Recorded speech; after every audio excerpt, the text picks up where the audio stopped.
안녕하세요. 오늘 저희는 당신이 보내주신 자료 AI 활용 자기계발 연구 보고서를 좀 깊게 파헤쳐 보려고 합니다. 네네. AI가 단순한 기술 트렌드를 넘어서 당신의 성장을 위한 개인 비서, 어쩌면 잠재력 코치까지 될 수 있을지 그 핵심만 좀 쏙쏙 뽑아보려고요. 네, 이 보고서가 사실 AI가 학습부터 생산성, 또 감성지능 개발까지 어떻게 도움을 줄 수 있는지 구체적인 사례들이랑 같이 흥미로운 관점을 제시하고 있거든요. 아, 그렇죠. 저희는 오늘 이 자료를 통해서 당신이 AI를 자기 개발 과정에서 좀 현명하게 활용할 수 있는 그런 실마리를 찾는 데 좀 집중해 보려고 합니다. 좋습니다. 그럼 바로 한번 시작해 볼까요? AI가 당신의 성장을 어떻게 새롭게 만들어갈 수 있을지 그 가능성을 같이 한번 탐색해 보시죠. 네. 자, 보고서에서 일단 가장 먼저 눈에 띄는 게요. AI가 당신의 학습 방식을 완전히 바꿀 수 있다는 점이었어요.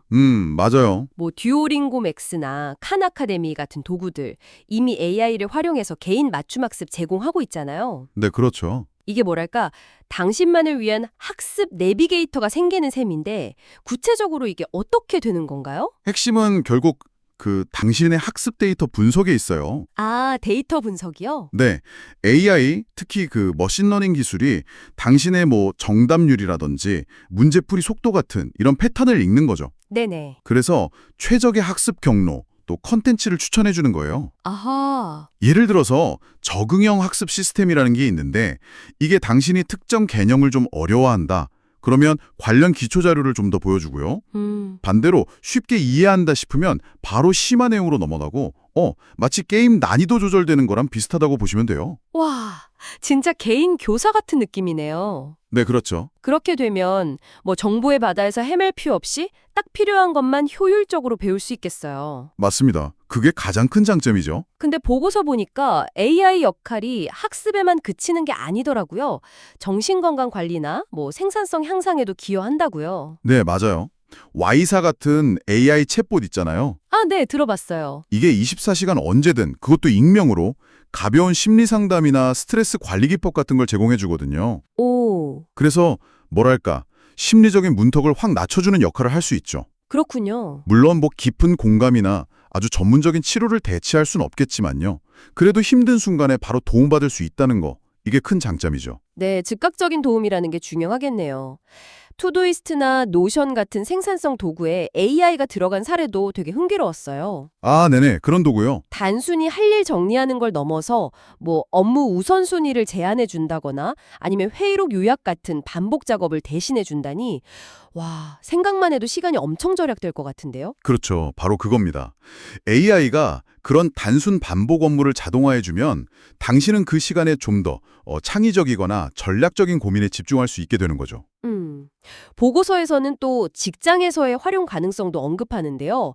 당신의 역량이나 목표에 맞춰서 필요한 교육, 그러니까 업스킬링이나 리스킬링을 추천해 주거나 아, 맞춤형으로요? 네, 맞춤형 경력 개발 경로를 제안하는데도 AI가 도움을 줄 수 있다는 거예요. 와, 기술 발전 속도가 정말 놀랍네요. 근데 한 발 더 나아가서 AI가 감성지능이나 창의성 개발까지 돕는다는 건 조금 의외였어요. 네, 그 부분도 상당히 흥미롭죠. 감정 분석 기술로 스스로의 감정 패턴을 이해하고 생성형 AI로 아이디어를 얻는다? 이게 어떻게 가능할까요?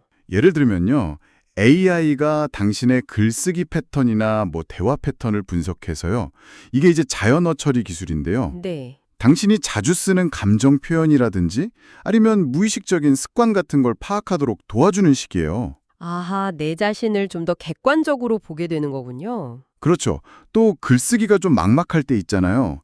그럴 때 생성형 AI한테 초안 작성을 한번 부탁해 본다거나 아니면 다양한 아이디어 발상을 위한 브레인스토밍 파트너로 써먹을 수도 있고요. 오. 그러니까 창작의 첫걸음을 떼는 부담을 좀 덜어주는 역할을 하는 거죠. 가상현실 그 VR 환경에서 AI 아바타랑 대화하면서 사회성 연습하는 그런 시뮬레이션도 가능하다고 하니까 정말 활용 범위가 넓네요. 네, 맞아요. 하지만 이런 편리함 속에서 좀 고민되는 지점도 있어요.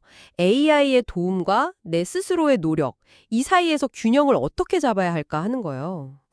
바로 그 지점이 정말 중요합니다. 네. AI는 분명 놀라운 가능성을 가진 도구지만 결국 선택하고 활용하는 건 당신의 몫이거든요. 그렇죠. AI가 제안하는 학습 경로든 생산성 팁이든 심지어 창의적인 아이디어까지도 이걸 좀 비판적으로 받아들이고 나한테 맞게 조절하는 능력이 꼭 필요합니다.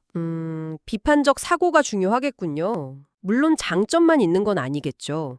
보고서에서도 지적하는 문제들이 있던데요.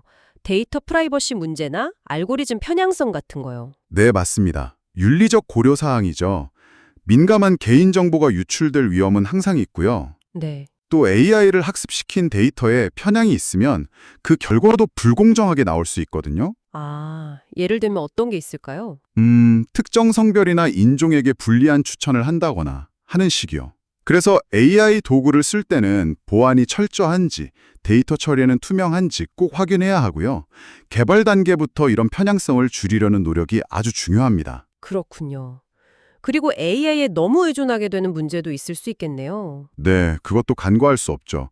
주체성이 악화된다거나 실제 인간적인 상호작용이 줄어들 수 있다는 점도 우리가 계속 염두에 둬야 합니다. 결국 AI는 도구일 뿐이니까요. 네, 도구라는 점을 잊지 말아야겠네요. 네, 오늘 이 AI 활용 자기계발 연구 보고서를 통해서 AI가 학습, 정신건강, 생산성, 또 창의성까지 당신의 성장을 정말 다방면으로 지원할 수 있는 강력한 조력자라는 걸 확인했습니다. 그렇죠. 그야말로 당신만을 위한 맞춤형 성장 파트너가 될 잠재력이 충분히 엿보이네요. 네, 잠재력은 정말 크다고 봅니다. 하지만 꼭 기억해야 할 점은 AI가 당신의 노력을 대체하는 그런 마법 지팡이는 아니라는 거예요. 그쵸. 노력은 결국 제 몫이죠. 맞습니다. 어떤 도구를 선택하고 이걸 어떻게 활용할지 그 과정에서 얻는 성찰과 경험은 오롯이 당신의 것이거든요. AI를 정말 현명한 조수로 삼아서 당신의 잠재력을 더 키워 나가시길 바랍니다. 네. 현명한 조수. 좋은 표현이네요. 마지막으로 이런 질문을 한번 던져보고 싶습니다. AI가 점점 더 인간과 비슷하게 소통하고 또 결과를 만들어낼 때 당신은 어떻게 당신만의 고유한 생각과 성장의 방향을 지켜나가시겠습니까? 아주 중요한 질문이네요. 이 질문에 대한 답을 찾아가는 그 여정 자체가 또 다른 성장이 되지 않을까 싶습니다. 오늘 이야기는 여기서 마무리하겠습니다.